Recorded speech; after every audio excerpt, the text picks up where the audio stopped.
నశించిపోయే నీ ప్రాణాన్ని ఆదుకునే దేవుడు.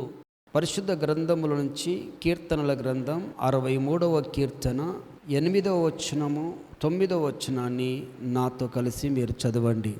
నా ప్రాణము నిన్ను హంటి వెంబడించుచున్నది, నీ కుడి చెయ్యి నన్ను ఆదుకొనుచున్నది. నా ప్రాణమును నశింప చేయవలనని వారు దాన్ని వెదుకుచున్నారు, వారు భూమి క్రింది చోట్లకు దిగిపోవుదురు.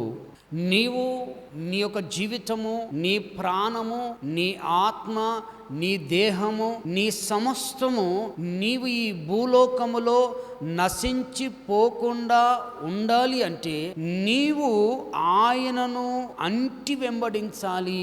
అంటి వెంబడించడం అంటే తెలుసా ఈ మాట? చిన్న పిల్లవాడు తన ప్రాణం కొరకు ఏ రీతిగా అయితే తండ్రిని హత్తుకొని జీవించడము, ప్రారంభించడము, నడవడము, ముందుకు సాగడం వెళ్తాడో, ఆ కుమారుడు తండ్రిని హత్తుకున్నంతసేపు అది ఎంత ప్రయాణము కానీ కుమారుడు ఎప్పుడు కూడా భయపడాడు. అది సింహం రాని, అది ఎలుగుబంటి రాని, అది పాములే రాని, అది తేలే రాని, ఏదైనా రాని, కానీ ఒక ధైర్యంగా ఉంటాడు. ఆ ధైర్యం ఎక్కడి నుంచి వచ్చింది ఈ కుమారుడికి అంటే తండ్రి దగ్గర నుంచి వచ్చింది.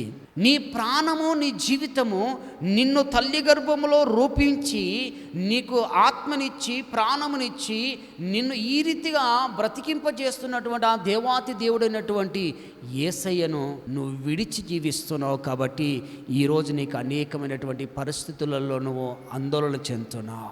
ఏ పరిస్థితి వచ్చినా తొందరపడుతున్నావు, ఏ కష్టం వచ్చినా ఒకటేసారి నీ జీవితము మరి ఏమైపోతుందో అన్నట్టుగా నువ్వు భయపడుతున్నావు. అందుకే నీ జీవితములో భయము నుంచి విడుదల కావాలి, నీ జీవితములో ప్రాణరక్షణ కావాలి, నీ జీవితములో అన్ని వేళలో క్షేమస్థితిని కావాలి అంటే నిన్ను కలగజేసిన దేవాటి దేవుణ్ణి నువ్వు విడిచి ఎప్పుడు కూడా ఉండకూడదని దేవుని లేఖనం తెలియజేస్తా ఉంది.